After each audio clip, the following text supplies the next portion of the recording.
sometimes human, sometimes animal, all conceived with extraordinary imagination and a wealth of expressive detail. Live more natural lives in their unnatural habitats. Becoming aware of nature, of natural details, and so forth. But whenever he can, he has to be ready to investigate the unexpected and unusual, because it may contribute to what he wants to know. We're talking about the sorts of things that had an impact in as much as they came from one part of the world and journeyed to another and acted in the mode of impact, impulse, influence, and so on. We want to hymn the man at the wheel, who hurls the lance of his spirit across the earth along the circle of its orbit. I'd suggest that we should rather look for changing angles of vision. An inventive tradition which was able to handle with considerable equanimity a long list of wonders. Welcome back to a long-anticipated episode of Administrism. I know it's been a long time, and I'm not going to spend a whole lot of time just apologizing and whatever. Needless to say, things happened, and we are back in the business, as it were. Another thing that changed is the last episode we said we were going to talk about the Roma people. There was a lot involved in that, so we went another route, and today we are talking about the Druze people. Okay, before we start getting into talking about the Druze people and everything, I would like to say that I pulled two primary sources for this. The first one is Being a Druze by Fuad I, Khuri, who is a Lebanese socio-cultural anthropologist. And then the second book is called The Druze Faith, which was written by Sami Nasib Makarem. And finally, before we get into this, I would like to apologize that we are probably going to pronounce things all sorts of wrong because neither of us are native Arabic speakers. So we're probably going to butcher some words here and there, but we're trying our best. I haven't even tried. That's fair. Like the thing with me reading is while I'm reading through it, a word stops me and my brain has to try and pronounce it. And it will stay there until it thinks that it has pronounced it as best as it can before it moves on. So the book Being a Druze particularly, I had to stay there for quite a while reading that because my brain kept getting caught up on words. Yeah, for me it was when the glottal stop is at the beginning of the word. There's not a lot of languages that do that. Yeah, that's difficult, and I can totally understand.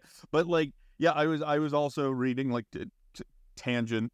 I was also reading things on the difference between silent reading versus reading aloud and how your brain deals with it differently, which is a totally interesting topic that should be talked about more. But getting through this book took a while because it references Arabic words a lot, particularly so the difference between these books, Being a Druze talked more and correct me if I'm wrong based on my assumption on my reading it. It seemed more to be about the cultural practices of the Druze and their history and everything, whereas the Druze faith did talk more about the Druze faith and what they believed.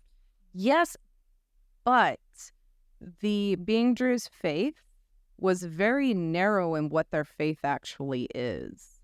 Because I went off and kept looking so I could understand what I was reading, and it just didn't cover everything that's in there. It mostly stuck to the Muslim aspects, the Islam aspects of the faith, and not the fact that this is a very expansive group.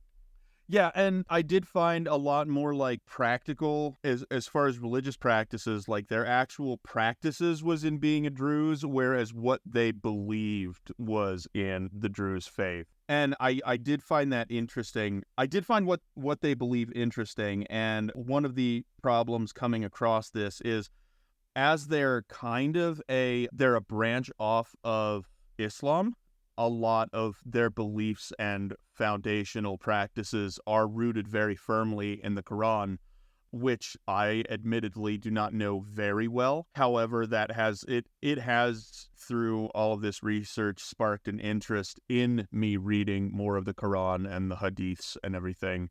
But they are decidedly different in practices. or the difference between Druze and most Muslims is the fact that the Druze is a very esoteric group in their beliefs. And I believe in the book, The Druze Faith, they actually do refer to them as kind of like a Gnostic sect of Islam. Yeah, it's definitely a mystical sect of Islam. Yeah, it is. So the Druze Faith refers to them as kind of like a Gnostic, mystical group, whereas being a Druze says that they're very, very influenced by Sufism or mystical Islam.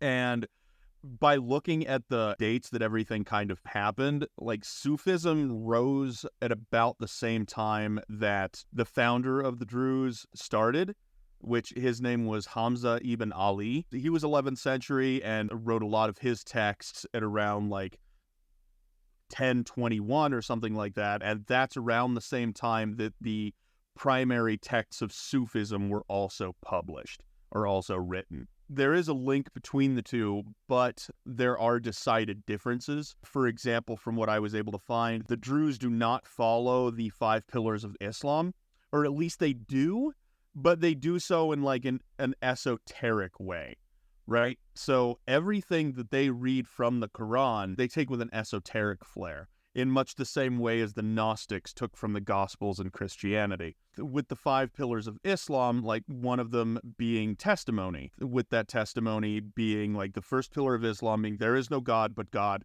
and Muhammad is his messenger. Like that is it. But the Druze take it a little bit further and say like, okay, well, Muhammad was a man, and so like anyone can be his messenger. And so they take it a bit deeper and more esoteric. Primarily, like their imams are going to be their primary prophets. So the texts that they use, according to being a Druze, there's the Quran, and then they have about 160 different epistles that were written by Hamza ibn Ali and a couple others, also called the Epistles of Wisdom. Now, for people who aren't familiar, what's an epistle? An epistle, it's a letter. So like this is where in the New Testament, in the Bible, you have like the epistle of the Ephesians. These were letters from the person to a place or to the leaders of a specific area. So with the New Testament, you have Paul, who was writing epistles to churches in Ephesus or Thessalonica or wherever. So these letters have esoteric or exoteric doctrine written inside of them. So we know esoteric being the group we are. Just give a brief definition of exoteric.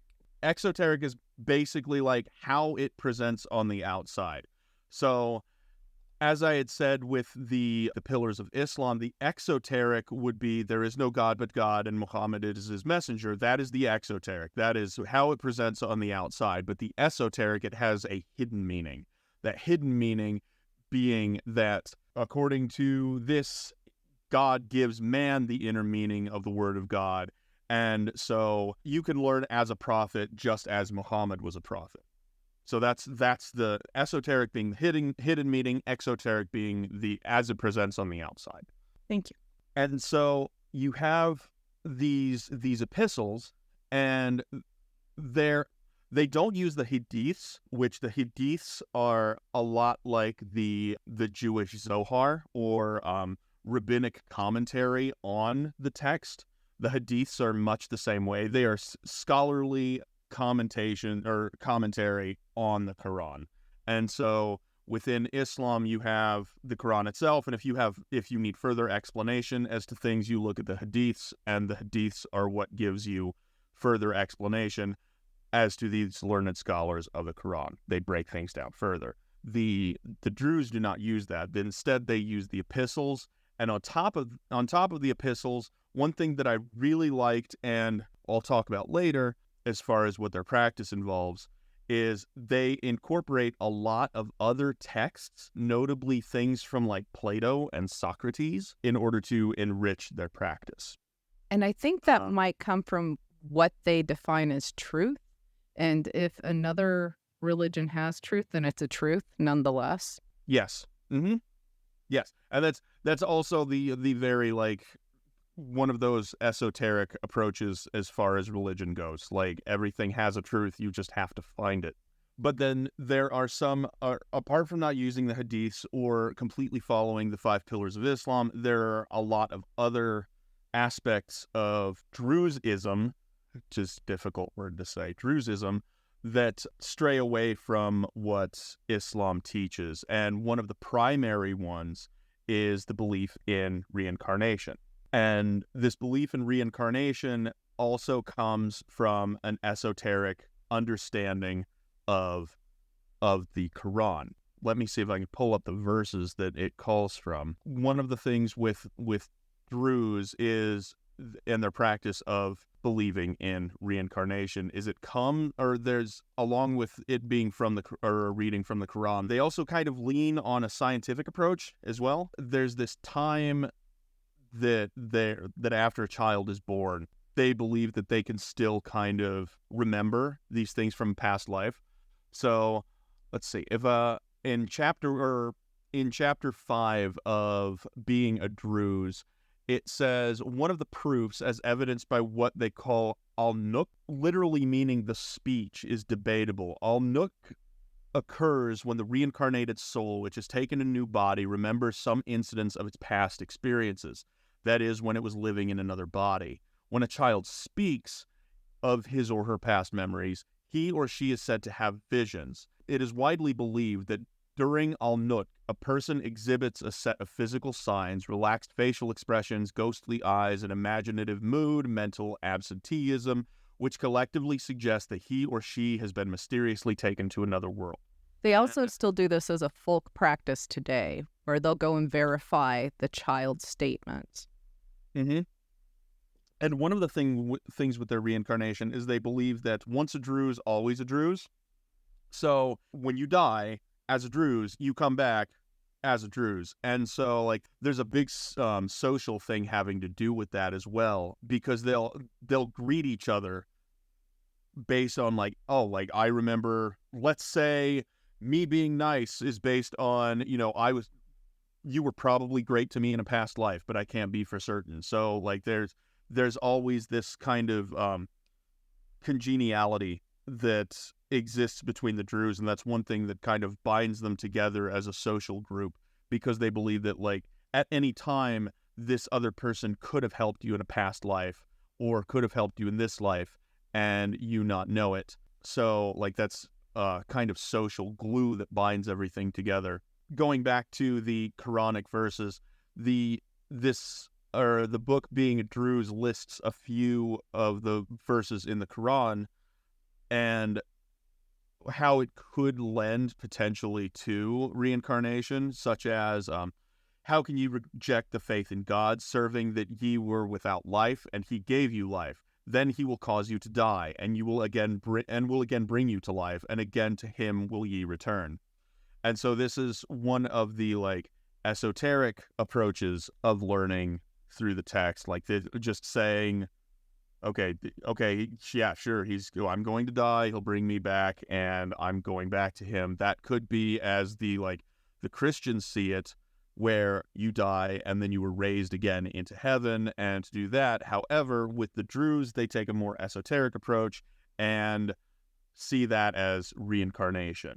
Or another verse that says, the promise of God is true and sure. It is he who begins the process of creation and repeats it, that he may reward with justice those who believe. So that on face value, it doesn't mean a whole terrible lot, just that God begins the process of creation. But they latch onto that word repeat, saying that this is going to happen again and again, and it's going to happen within several generations and lifetimes and come back as reincarnation.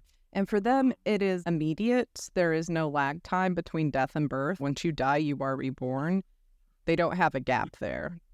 Exactly. Like that's another thing, because that they lean on scientific research on reincarnation. So on page 108, it says, on the other hand, the Druze interest in scientific research on reincarnation is meant to show the widespread interest in this belief. In the book Reincarnation and the Secrets of Life and Death by Muhammad al-Bashar, he writes, in America and Europe, reincarnation was a subject of research in many places, especially after the religious clashes of the 19th century. Many scientists wrote many books on the subject. He mentions none, but consequently, millions of intellectuals believe in it today, which, if I remember correctly, there is a University of Virginia that has a section or has a department called the Department of Perceptual Studies, which are looking into things such as reincarnation and this thing where children are able to remember past lives or aspects of past lives. And this department catalogs all of those stories. And one of the things that they kind of have determined is that there's like a 6-month lag time or something like that in between death and coming back or something. This is not concrete scientific evidence. This is all based on anecdotal evidence and everything, but it is something to consider when talking about the Druze focus on scientific approaches to reincarnation. But going from there, one of the things that I said that I would touch back on that I really enjoyed with the Druze, and one thing that I'm going to suggest taking into your own practice, is how they have the multiple texts, right? Like they have the Quran, they have the epistles, and they have the texts from Plato and Socrates. And in their religious practice, they have, religious gatherings. I think they call them alwaz, but they have different stages, right? So you have on the end of Thursday, Friday, that's when the thing kind of starts, and you have these sheikhs, or you could say priests in English. They're the initiated. The initiated. You have them, and they would start with an initial exposition of the dogma. So like you would just talk about kind of like what you would see a sermon or something, just talking about the tenets of your faith, and then from there comes the shar, or the reading and discussion stage, which is then when they start reading from the Druze epistles. And they also during this time start reciting poetry or chanting. And this is the part that I particularly like, because not all between different sheikhs you have different texts. And so some sheikhs have completely different poems, completely different epistles in their thing. And I think it would be a very good practice within administrism for you to create your own text, for you to create your own sort of like religious text, as it were, that kind of is foundational to your belief or foundational to your practice. Write letters to yourself. Yeah, letters to yourself. Poetry that you have written about your own practice, having it sort of like, the Wiccan idea of a book of shadows. Do that yourself, but it doesn't have to be like everything of, these are incantations that work, these are chants that work, these are, spells or whatever that work and that I am compiling into one thing. They can also be things that are just foundational to your practice, things that give your practice color. So if you write poems dedicated to like your genius loci, or things that you have done, or how you view the world, or if you're working with a specific plant and write a poem about that plant, incorporate that in your text. Like that being something as like that colors, that being like one of your epistles, being a letter, like say a love letter to the land around you. Like include those things. And it doesn't have to be artistic either, because as with the Druze, they incorporate things, or like the text of Socrates and Plato, like different writings from other authors that come in and color your own practice. So like for my own practice, I would have, poems that I've written, but I would also have the Wad Nashone prayer of thanksgiving, Like, I would have that because that is some way that I connect to the land around me. I would also have, some scientific articles that I've read that help color the practice that I use, and I would put that in there, or recipes for how to make things. I would say it's like a book of shadows, but with more flavor. Spicy shadows. Yeah, your book of spicy shadows. I like that. So, in those poems that they found significant, they really like a poem that I really like, which is The Conference of the Birds. And if you haven't read this poem, I highly recommend it. It's about the pursuit of God and how hard it is to pursue this thing. Even if you are perfect in your pursuit, the challenges involved. And ultimately, in the poem itself, you will find that if you understand Arabic, that their name for God is the word for who shows up for God. It's the entire group that gets to the end of that. And that poem is lovely, and you'll find illustrations of it that are just breathtaking. And that is a pretty big poem for them, from what I understand. And you can pull from other people's work when you're doing your own book of spicy shadows. Pull from other people, like another one poet that is referenced a lot within Muslim culture and Islamic culture is Rumi. Rumi has a lot of fucking very, very beautiful religious poetry, and like I would consider adding Rumi into my text because the way he approached things with such like childhood wonderment at the creation around him and everything that he saw where he was beautiful. And like I would pull in that. It doesn't have to be things that you have written yourself. You could, if you find a poem that you have read from somewhere else, like pull that in. Like it colors your thing. Use it as since it's your own book of spicy shadows, just use it, whatever colors your own thing, and bring it in.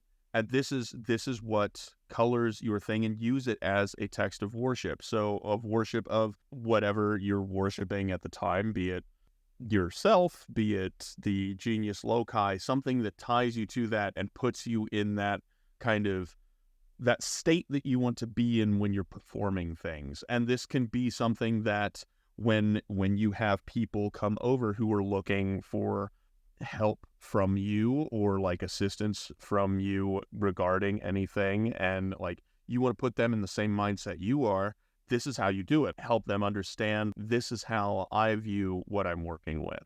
You know, at least one of our listeners is going to transcribe white stains. Yeah. I mean, that's a choice. That's definitely a choice. Nobody said they couldn't. No. I mean, you do you. That's your choice, my dude. Another thing that I liked about them is, you mentioned the sheikhs. They are the initiated. They are not a form of religious royalty. They are just the initiated within the religion. So they divide into the initiated and the uninitiated. And both of those groups comprise the faith. But the initiated, they get all access. So you can only do so much research on this group before you hit the wall of initiation, because they can speak about certain epistles and learnings that can be public, but the deep stuff, no one but the initiated can read it. So this is a kind of a hard group to really dig in on. Yeah, and it doesn't help that they also don't accept converts either. There was a time period from the book Being a Druze, it said that there was 3 times. So the proclamation of the Tawhid doctrine, Tawhid being the word dogma of the Druze, the last manifestation of divinity commenced or was opened, so accepting converts, in AD 1017, and then ended or was closed the following year. About a year later, it opened again, and then in 1020, and then was closed that same year. And then the last time that they accepted converts was in 1026 and then closed in 1043. And that's it. It's been closed indefinitely since then. They don't accept converts. And they believe that, once Druze, always Druze. So, like, you could, they give the example of, a Druze abroad coming to America or something and then marrying outside of the faith, which even though that's frowned upon, there's nothing they can do. And there's not really nothing really saying you can't do that. It's just like they like to be an insular community. But they believe that even if you've converted, once you die, you'll come back as a Druze. There's no escaping being a Druze. You're just shunned for the rest of this life. Yeah.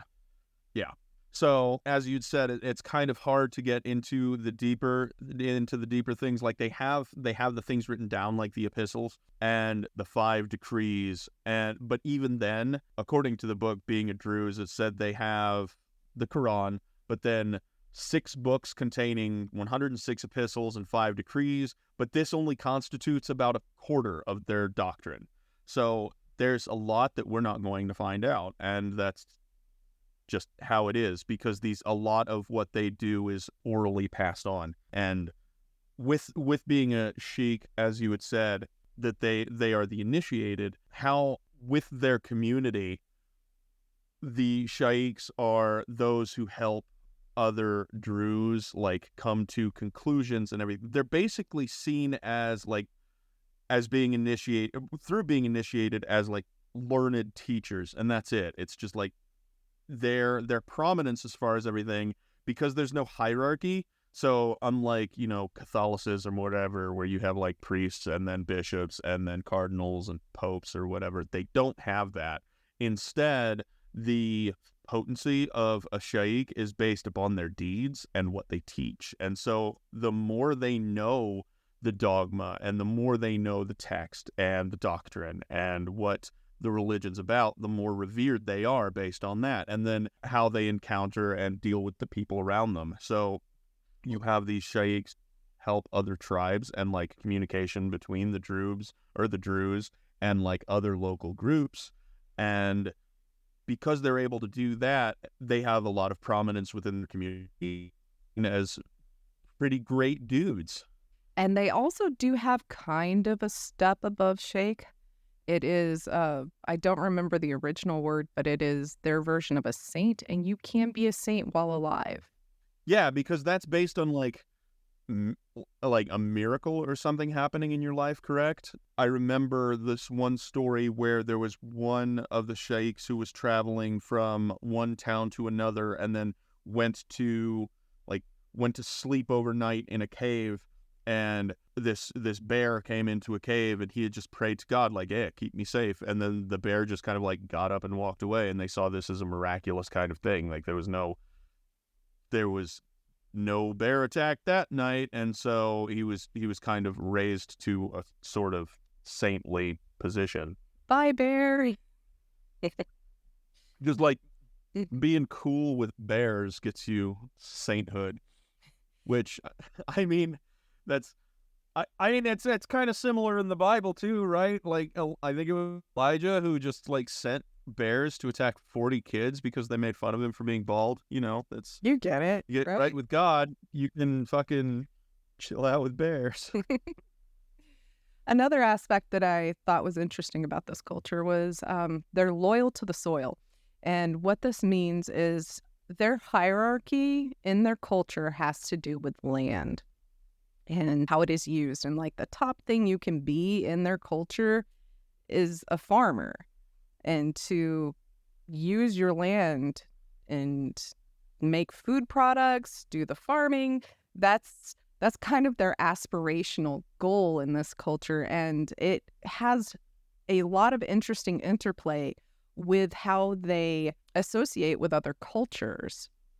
So this particular culture, it is not necessarily loyal to more similar cultures to them, such as the Shia. They are loyal more to their neighbors, which is kind of cool. And this gives them special rights within the cultures they're surrounded by. And it worked for a very long time, right up until basically our lifetimes. In Israel, they had full membership. They are military members. They have been part of the Israeli culture the whole time there's been an Israel. And that has to do with their loyalty to the land above all other things. Yeah, which if I remember correctly, one other problem that kind of arose from that though is the whole hereditary thing. One plot of land would end up getting like split into hundreds of different pieces. So that was kind of an issue, but yeah, it was. But apart from that, like, yes, it's like, as you'd said, like they're very committed to the land because they believe that there are two primary things that you should be doing in this life, which is one, as you'd said, working with the land, and two, spiritual achievement. So spending your time learning and studying the doctrines and doing what you can to learn the Tawhid and practicing that, and then growing shit. Making olive oil. So, yeah, olive oil, or there was, what would, one of the olives. I think they had pine nuts as one of their crops. That makes sense. Yeah, pine nuts was another one. I'm trying to remember. There was one that kind of threw me off, though. Oh, it's ladder plant olives, pines, apples, grapes, or mulberries. Was it the mulberries that threw you off? I think so. Okay, there's two things called a mulberry in that area. One of them's a type of fig, which is a pain in the ass to grow at home. I have killed two. I've got one left. Let's hope I make this work. The other one is the black mulberry, Morus nigra, and those grow basically all across the rocky regions of West Asia. They also list cotton and tobacco as well. So cash crops, gotta have them. Especially if your primary aspiration is to be a farmer. So, I mean that's the Druze kind of wrapped up. There's not, because we can't really get into the actual doctrine of it, because a lot of it is as we said was very esoteric and kind of hidden from uninitiated people, and even then, with the difference between initiated and uninitiated, like you can have people who, I think it said in there, like don't become actually initiated until they're like mid to late 40s.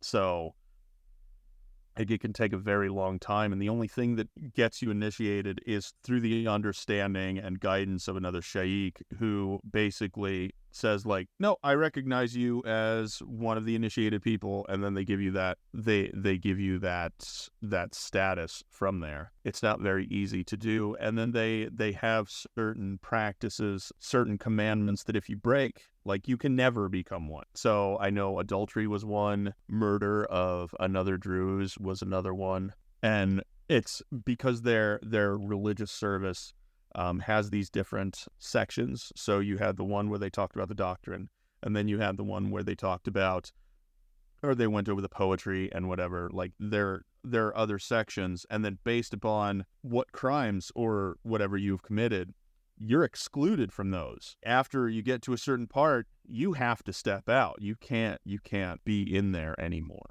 And circling back to the 40, 45 being when they get initiated, you'll see this in other cultures. This isn't just them. And what I call this is the empty nester qualifier. This is going to be a point in your life where you have basically figured out how to exist. Most of the hardest responsibilities you'll have to deal with are behind you. Most of your kids, if you have them, have gone off to make their own families. So you'll see that in certain initiations where they wait until you can devote everything into the religious aspects of culture. Yeah, and that makes total sense, especially as a kind of subsistence culture. Like as you get older, you'll want children who can take care of the land instead of you, so that way you can sit back and devote your time to the religion. But yeah, that kind of wraps up the Druze as far as I've gone over, unless there's anything else you want to add. Not necessarily. It's really hard to get in on their occult beliefs. It's very difficult. Yes, it is. Mm-hmm. And partially because, like, it is esoteric, but there's also, they're not too, like, they're friendly with outsiders, but they don't talk about religion with outsiders. They don't. And so, like, they according to being a Druze, they have opened up a little bit more than they had in the past, but for the most part, they still keep to themselves about it. There is International Druze, like, committee or something. I forget what it's called. There is an American Druze Society. So they have public facing things, but like that's more to the cultural aspects of it or helping them as a society rather than teaching their beliefs, because as we said, they closed that shit down about 1,000 years ago. But they can open it up. I just don't know how that works. And that is also occult knowledge. So there. Well, and I think that also has to do with the fact that when it was last opened, was during the Talawid Caliphate, or no, Fatimid Caliphate. Oh yeah, the fatwa. There was a caliph at the time which would have allowed that, and like there is no caliph anymore. Yeah. So unless another one comes about, there's not going to be another opening for Druze converts. But it was interesting learning about their relationship with the other people in the area, because I don't think we ever really said where they were primarily focused apart from being in the Middle East, but it's like they're mostly concentrated in Lebanon and northern Syria. The mountains for protective reasons. Mm-hmm. But they have moved elsewhere, and they have influence from Zoroastrianism and Hinduism and Greek philosophy and things like that, because of the whole, we take books from different things in order to add it to our sacred texts. So there's a lot of that, and that's one thing that I really do appreciate about them. But as far as the one thing as we have on here that you can take from a culture and kind of make it your own is Book of Spicy Shadows. Do that. So what's your recent craft project?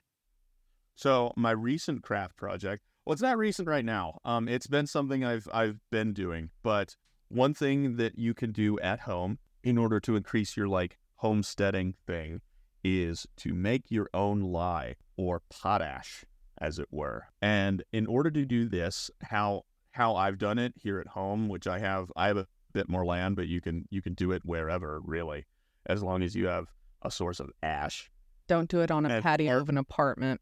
Yeah, probably not do that. What I've done is I have a 50-gallon drum, and I have drilled a hole into the bottom of it and attached a spigot there. But then you line the bottom of it with straw, and then like gravel, and then more straw, and then another layer of gravel. And then what you'll do is you'll take hardwood ash, preferably, so like oak, and take that, and any of the ash afterwards, you just dump it on top. And since I leave it outside, the rain takes care of everything. But if you're doing it inside, you can just add your own water, and add water to the top of that or add water to those ashes to get like a slurry.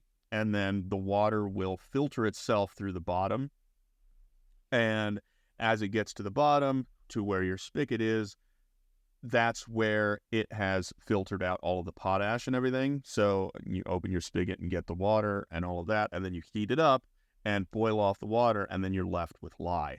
And lye has a lot of useful things, especially around the homestead. You can use it to make soap. You can use it to clean pots and pans, like not just as soap, but you can use lye particularly on cast iron in order to strip it from or seasoning off of it and get like bare metal in case like you were using the cast iron and fucked up the seasoning somehow, or accidentally left it out or left some water in it and it rusted. You can use the lye to strip that off. You can also use it to if you're making leather, you can use it to remove the hair from the leather. Yeah, there are lots of uses of lye, and it's really easy to make. I have, like I said, I have a 50-gallon drum out there, so like a lot of the wood that I have that I burn is either walnut or oak. which are both hardwoods.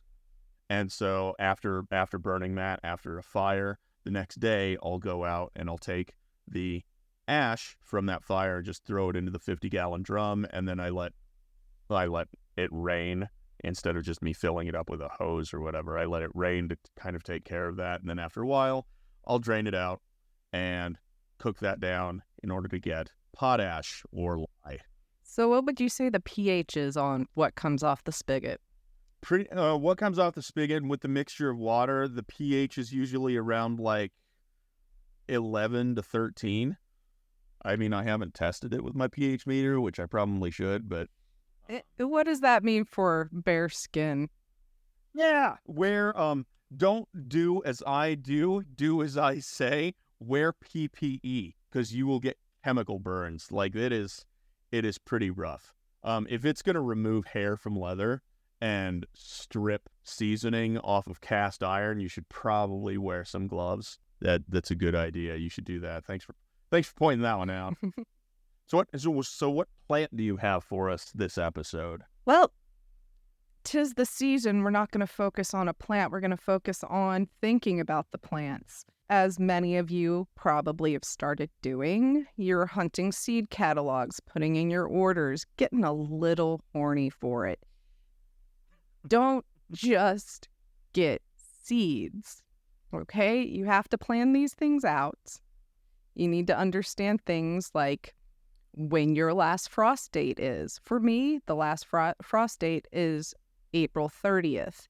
So I have to time all my stuff based on that last frost date. You also will need to know if they have to be stratified. And this is an interesting thing that plants, especially in temperate areas, do, where it prevents them from germinating out of sync with anomalous events in the weather. There's a solution around this. If you just plant it outside in autumn, we're past that point, you would get success with these seeds. What I do when I have them prior to that point is I get frosting buckets from any bakery I can find and drill a bunch of holes in them, fill them with dirt, put them out there, sow it, leave it, keep it where animals will not dig in it, because if you have chipmunks or squirrels, they are going to. If you have deer, it is over. The other option is, if you did not start these things in autumn, you can stratify at home. You need to know that these seeds need to be stratified. So what you're going to do before that, research the seeds a little bit. You can use resources like the Ontario Rock Garden Society. They have a great database for this. You can also Google the seeds and see if they need that. Or if it's a native plant, you can go to various native plant seed dealer websites, and they will have the instructions. They're going to have something called a germination code. If you look at that, it's just going to be maybe a letter with a number, and that's going to tell you if you need to stratify 1 month, 2 months, or if you need to double stratify, and I'll go into that. So in stratification, what you're going to do is you're going to take an inorganic potting media element. That could be vermiculite, it could be perlite. Usually we use sand. Sometimes if it's in a woodland culture or a woodland plant, you will use peat because the pH helps a lot. You soak that a little bit, squeeze out all the water, put it into a container. You can use a plastic Ziploc bag, or I use baby food jars because it keeps the mice out. And then put the seeds into that and put it in the fridge for the amount of time that's listed on the germination code. Usually these are going to be 1 month, 2 months, 6 weeks. Those will all be already worked out by someone else who's done this several times. Always lean on professionals if you can't get the information yourself. Now, what you will do at the end of that is you will take it back out of the fridge and you will sow it into a pot.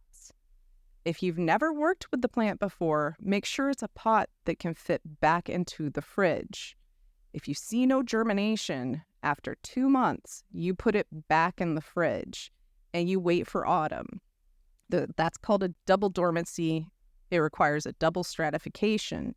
In doing this, you have tricked it to think it's gone through 2 winters. and when it's actually only gone through one. And this is a complex chemical process in the seed that protects it from competition. It protects it from weather variability. It makes sure that the timing is completely right for when that seed is going to germinate. Right now is about the right time to start doing that. So if you're looking at the clock and you've got maybe 2 months before spring actually hits for you, the last date of frost hits for you, now's the time.